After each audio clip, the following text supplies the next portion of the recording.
This is Adam, and he suffers from gout. Try Urol. It helps to prevent crystallization of uric acid crystals in gout therapy. Urol, effective urinary alkalinizer for gout.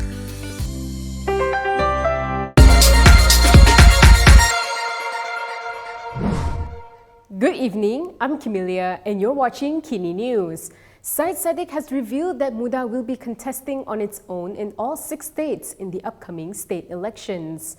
He also condemned parties in the government for failing to keep their election pledges upon assuming power. Muda President Syed Saddiq Abdul Rahman has announced that his party will be contesting on its own in all 6 states in the upcoming state elections.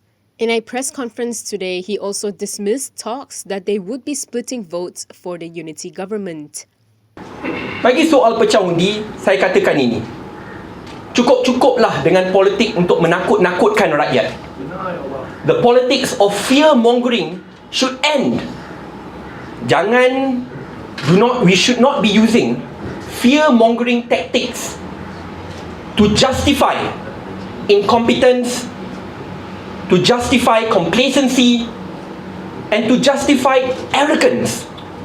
Syed Saddiq added that the reality was that if promises were fulfilled, reforms were implemented, power was returned to the people, and people's votes were not taken lightly, then there would be no need for Muda to contest. He also denied that they had made the decision to contest solo due to failed seat negotiations with Harapan. He said it would be useless to be given seats, positions in the government or positions after state elections when the people's struggles are forgotten. He explained that the new politics that Muda hopes to bring into the state polls will revolve around the people's needs and principles. Last October, Muda had entered into an electoral pact with Pakatan Harapan for the 15th general election.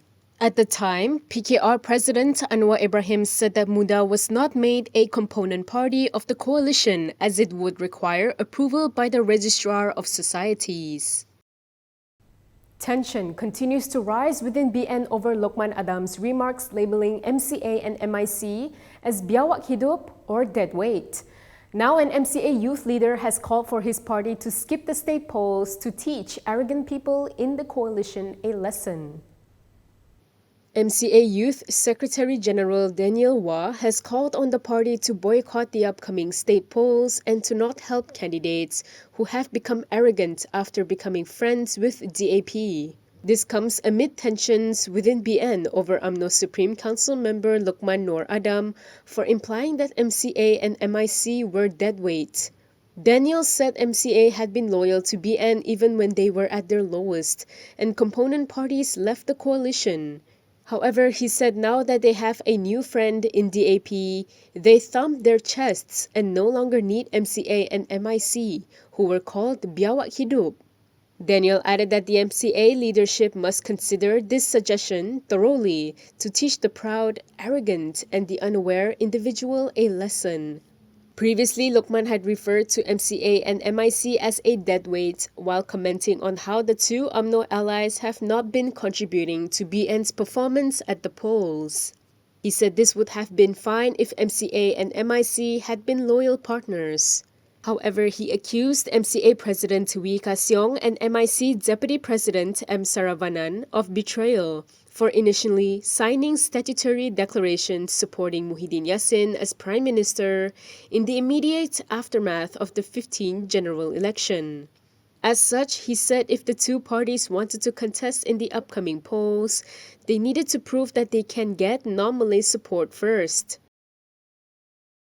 When quizzed on the statement today, Zahid said that it was a personal opinion which was not endorsed by BN's top leaders. BN Chairperson Ahmad Zahid Hamidi has distanced the coalition from UMNO Supreme Council member Lokman Adam's remarks, labeling MCA and MIC as biawak hidup or deadweights, and a MCA Youth leader's call for the party to boycott the state poll over it. When quizzed on MCA Youth Secretary General Daniel Wah's statement, Zahid said that individual statements made by any key component party leaders in Barisan Nasional do not reflect the official stance of the coalition. Zahid added that BN has never endorsed any individual statements issued by BN component party leaders. Parti-parti di dalam BN kami merasakan kita janganlah melayani pendapat individu itu, dan ini akan dipersepsikan bahawa kita tidak ada tahap kebersamaan. Zahid added that the top leadership in MIC and MCA are in support of the state election, which they will be facing together, and the level of cooperation between BN and Pakatan Harapan is at an all-time high. Previously, Lokman had referred to MCA and MIC as a deadweight, while commenting on how the two UMNO allies have not been contributing to BN's performance at the polls. This led to MCA Youth Secretary General Daniel Wah urging the party to give the upcoming state polls a miss to teach those who are now arrogant after befriending DAP a lesson. Several lawmakers have called on Anwar to apologize over a remark he made to an 18-year-old girl during a town hall session, which they said was inappropriate and sexist. Prime Minister Anwar Ibrahim has been called on to apologize over his remark to an 18-year-old girl at a town hall session on Saturday. Bersatu Legal and Constitution Bureau Deputy Chairperson Sasha Laina Abdul said the remarks were inappropriate, discriminatory, and sexist. On Saturday, Anwar attended a town hall session in Nilai, Negeri Sembilan, where he replied to a question by a Form 6 student by praising her for being articulate and saying he would have asked for her number were he a younger man. In a statement, Sasha said that it was a classic and stunning display of discriminatory, bigoted, and sexist language by the 75-year-old Prime Minister to an 18-year-old student. She also questioned what sort of example the country's Prime Minister is setting for the youth of the nation. She added that in no circumstances was that kind of language acceptable. She urged Anwar to accept that he made a blatantly sexist comment in a public forum and apologize to the student affected and to all who participated in the event, as well as to the nation. Meanwhile, Muda Deputy President Amira Aisha Abdul Aziz has also called for Anwar to apologize publicly as a good example to other men. She said Anwar should make them understand that this behavior is not okay, especially coming from someone with a position of power. Meanwhile, Education Minister Fatlina Siddiq has come to Anwar's defense over the matter. Prime Minister Anwar Ibrahim's controversial remark to a female Form 6 student became an issue because it was misconstrued. This is according to Education Minister Fatlina Siddiq.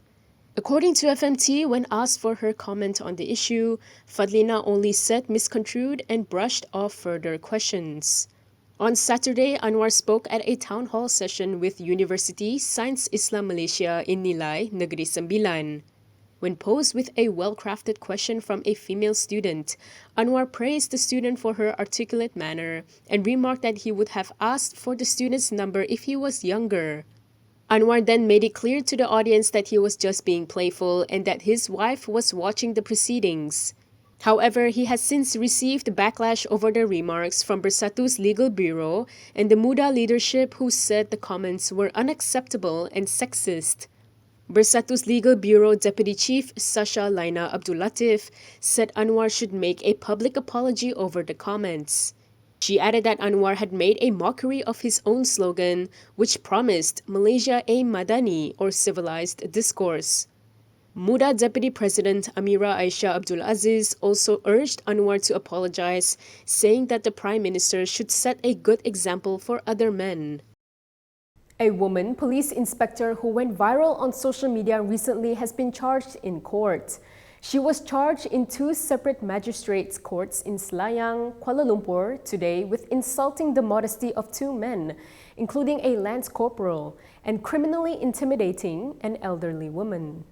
The woman, Sheila Sharon Stephen Kumar, pleaded not guilty to all three charges. Sheila caught public attention after videos of her arguing with several individuals went viral recently.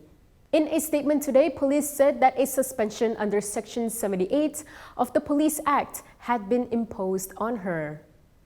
And that is all from me today. For more stories, you can go to kinitv.com. You can also follow us on Instagram, Twitter, YouTube, and Facebook for the latest news updates. If you'd like to support independent media, do consider subscribing to MalaysiaKini.com. I'm Camelia. Thanks for watching.